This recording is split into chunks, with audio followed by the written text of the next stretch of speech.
Hello बच्चों। आज हम जरासंधा की कहानी सुनने जा रहे हैं। चलिए शुरू करते हैं। मगध राज्य के राजा राजा बृहदर्थ की शादी जुड़वा राजकुमारियों से हुई थी। राजा की एक परेशानी थी कि काफ़ी समय बीत जाने के बाद भी उनकी कोई संतान नहीं थी। राजा एक दिन चंडकौशिक नाम के संत को मिलते हैं और उन्हें अपनी परेशानी बताते हैं। संत बताते हैं कि मैं तुम्हें एक जादुई फल देता हूँ, अपनी पत्नी को तुम देना और वो जल्दी माता बनेगी और आपको पिता का सुख प्राप्त होगा। संत को ये पता नहीं था कि बृहदर्थ राजा की दो पत्नियां हैं।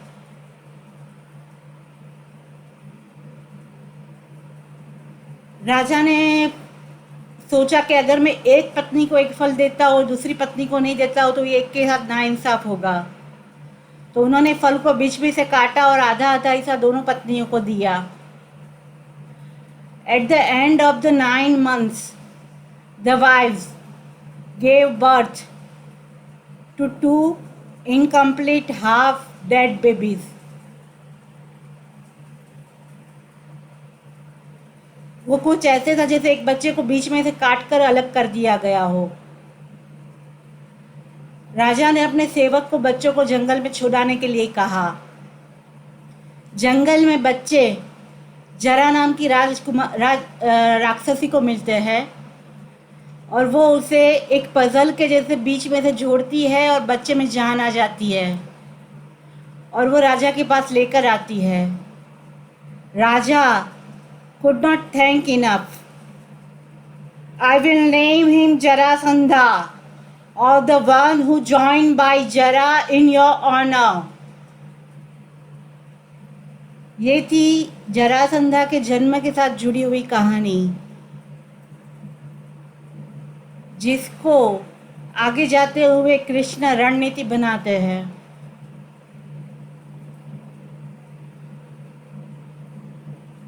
जरासंधा बड़ा होकर एक प्रभावशाली राजा बनता है, बिल्कुल अपने पिता की तरह। लेकिन दुर्भाग्य से वह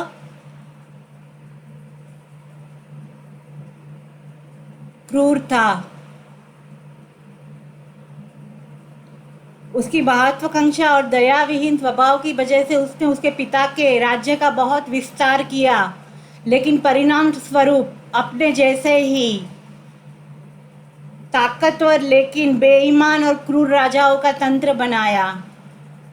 और उसके इस तंत्र में चेडी राज्य के राजा शिशुपाल भी शामिल थे। The royal astrologer advise Jarasandha that if he imprisoned and killed 100 kings and 16,000 young maidens, it would help him conquer and occupy many more lands and elevate his status to that of an emperor. Jarasandha को हस्तिनापुर के राजाओं की तरह प्रख्यात बनना था। कुछ ही सालों में अपने दोस्तों की मदद से उन्होंने 16,000 दासियों को अपनी बंदी बना लिया, साथ ही में 100 राजाओं को भी।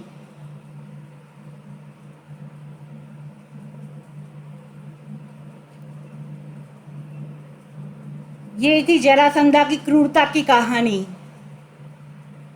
चलिए आगे बढ़ते हैं। जरासंधा की 2 जुड़वा बेटियां अस्ति और प्राप्ति, दोनों की शादी मथुरा के राजा कंस के साथ हुई थी। कंस की मृत्यु अपने ही भांजे कृष्ण के द्वारा होती है और अस्ति और प्राप्ति अपने पिता के पास वापस आती है। अपने जमाई की मौत का प्रतिशोध लेने के लिए जरासंधा तय करते हैं।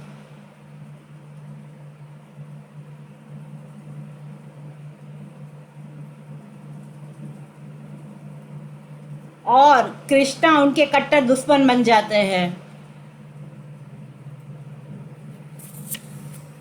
जरासंधा ने मथुरा पे एक बड़े सैन्य के साथ आक्रमण कर दिया।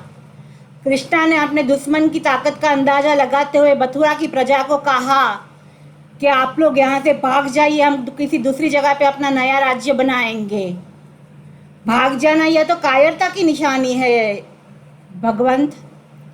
कृष्णा के भक्तों ने कहा, अपनी प्रजा को निश्चित मौत देने से अच्छा है कि मैं कायर कहलाऊं, यह कृष्णा ने जवाब दिया। जरासंधा मथुरा पे आक्रमण करता है, लेकिन मथुरा पूरा खाली रहता है, उसे जलाकर वो वापस आ जाता है। कृष्णा ने अपनी प्रजा के साथ मथुरा छोड़कर एक नए राज्य का स्थापन किया और उसका नाम द्वारका रखा। जरासंधा चाहते हुए भी कृष्ण का कुछ नहीं बिगाड़ पाया और प्रतिशोध की आग में वो जल रहा था।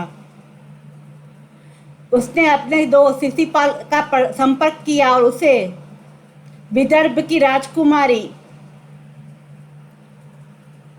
रुक्मणी से शादी करने के लिए उकसाया। रुक्मणी कृष्णा के प्यार में पड़ती है और उससे शादी करती है।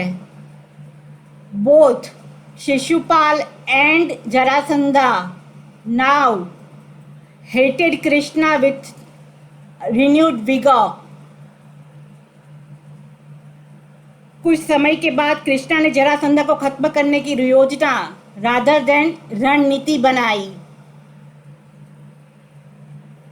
पहले भी मैं बता चुकी हूँ आपको कि कृष्णा को जरासंधा के जन्म के साथ जुड़ी हुई कहानी पता है।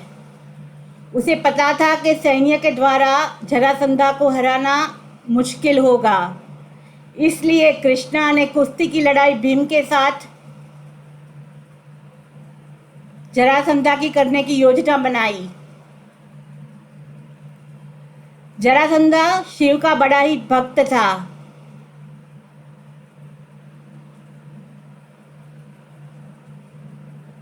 और शिव की पूजा के बाद उसके पास जो भी आता और उसे जो भी मांगता वो देता था।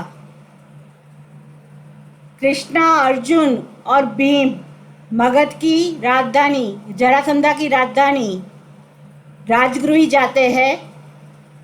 Krishna, Arjun and Bhim disguised themselves as poor men and approached the king after the puja.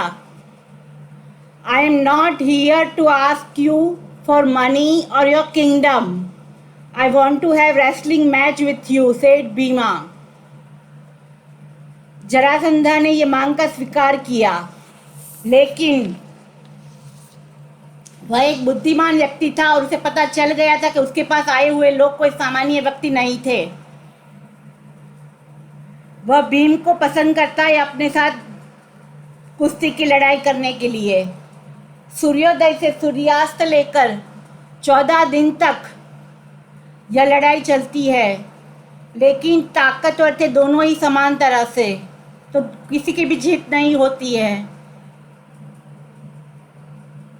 Krishna सांकेतिक भाषा में एक पेड़ की डाली लेकर उसे दो भागों में विभाजित कर भीम को समझाते हैं कि जरासंधा को बीच में से काट कर अलग कर दिया जाए और दोनों टुकड़ों को एक दूसरे के सामने ना आए ऐसे रखा जाए तो जरासंधा की मृत्यु होगी।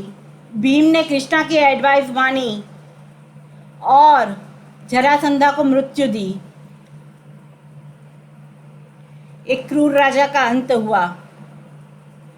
जरासंधा की मृत्यु के बाद सहदेव, जो कि जरासंधा के बेटे हैं, उनका राज्याभिषेक किया गया, उनको राजा बनाया गया मगध देश का।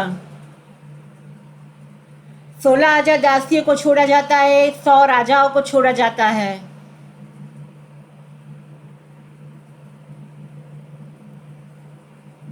कृष्णा, बहुत ही जरूरी बात है, ध्यान से सुनिएगा।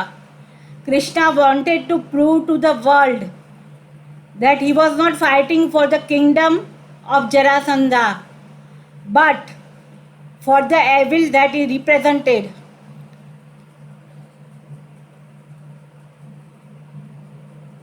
Sahadev. Later, Sahadev, along with released kings, became Pandavas' allies in the Kurukshetra war. Today, even Krishna is famously known as Ranchod, one who ran away from battlefield. Today, the city of Dwarka is located on the seashore in the city of state of Gujarat. तो ये थी बच्चों कहानी जरासंधा की. Stay tuned. Thank you.